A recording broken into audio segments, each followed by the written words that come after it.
ജയശ്രീ കേരള കിച്ചന്റെ പുതിയ വീഡിയോയിലേക്ക് ഏവർക്കും സ്വാഗതം. ഇന്ന് നമ്മൾ ഉണ്ടാക്കാൻ പോകുന്നത് ഒരു സൂപ്പർ സ്നാക്കാണ്. കട്ടൻ ചായയുടെ കൂടെ മഴക്കാലത്ത് ആസ്വദിച്ച് കഴിക്കാൻ പറ്റുന്ന മുളക് ബജിയാണ് ഇന്നത്തെ നമ്മുടെ ഐറ്റം.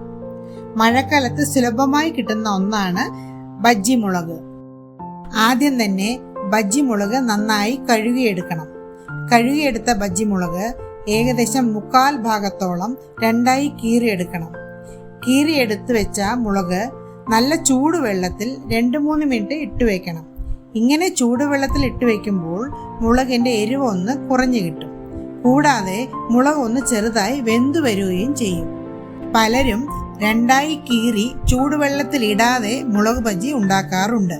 പക്ഷേ അതിന്റെ ഒരു പ്രോബ്ലം എന്താന്ന് വെച്ചാൽ എരിവ് വളരെ കൂടുതലായിരിക്കും. മാത്രവുമല്ല മുളകിന്റെ വേവ് വളരെ കുറവായിരിക്കും. ഒരു പച്ച ചൊവ്വ വരാൻ സാധ്യതയുണ്ട്. അതുകൊണ്ട് രണ്ടായി പിളർന്ന് ചൂടുവെള്ളത്തിൽ ഇട്ടതിനു ശേഷം ബജ്ജി ഉണ്ടാക്കുന്നതാണ് നല്ലത്. 2-3 മിനിറ്റിന് ശേഷം മുളക് ചൂടുവെള്ളത്തിൽ നിന്ന് ഓരോന്നായി പുറത്തെടുക്കണം. മുളകിൽ നിന്ന് വെള്ളം മുഴുവൻ വാർത്ത് കളയാൻ പ്രത്യേകം ശ്രദ്ധിക്കണം. മുളകിനകത്ത് വെള്ളം നിന്നാൽ തിളച്ച എണ്ണയിൽ ഇടുമ്പോൾ പൊട്ടിവരാൻ സാധ്യതയുണ്ട്. വെള്ളം കളഞ്ഞെടുത്ത ബജ്ജി മുളക് ഒരു പാത്രത്തിൽ എടുത്തു വെക്കണം. ഇനി നമുക്ക് മുളക് ബജ്ജി ഉണ്ടാക്കാനായി ഒരു ബാറ്റർ തയ്യാറാക്കണം. അതിനായി ഞാൻ ഇവിടെ 2 കപ്പ് കടലമാവാണ് എടുത്തിരിക്കുന്നത്. ചിലർ ഇതിനോടൊപ്പം കുറച്ച് അരിപ്പൊടിയും ചേർക്കാറുണ്ട്.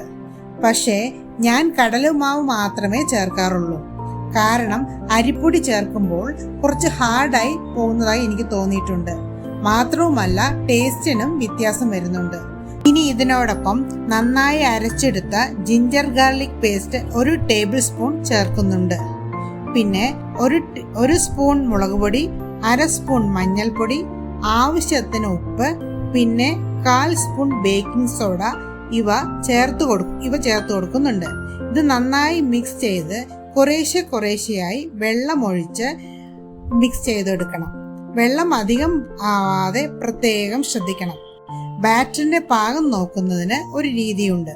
നമ്മൾ 1 സ്പൂൺ ബാറ്റർ മുക്കിയെടുത്താൽ അതിൽ ഒരു കോട്ടിംഗ് ആയി മാവ് നിൽക്കണം. എങ്കിൽ നമ്മുടെ ബാറ്റർ പെർഫെക്റ്റ് ആയി എന്നർത്ഥം. ഇവിടെ ഞാൻ ഇനി 1/2 സ്പൂൺ കായപ്പൊടി കൂടി ചേർത്ത് കൊടുക്കുന്നുണ്ട്.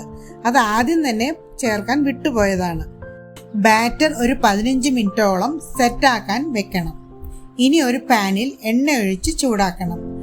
എണ്ണ പാകത്തിന് ചൂടായോ എന്നറിയാനായി ഒരു ചെറിയ ഉരുള ബാറ്റർ എണ്ണയിലേക്ക് ഇടണം.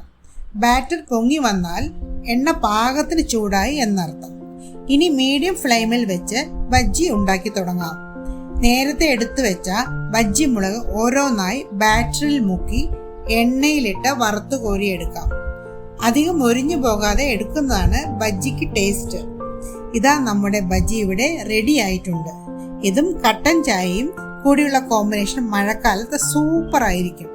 എല്ലാവരും ഇത് ട്രൈ ചെയ്ത് നോക്കണം. കമന്റ്സ് അറിയിക്കണം.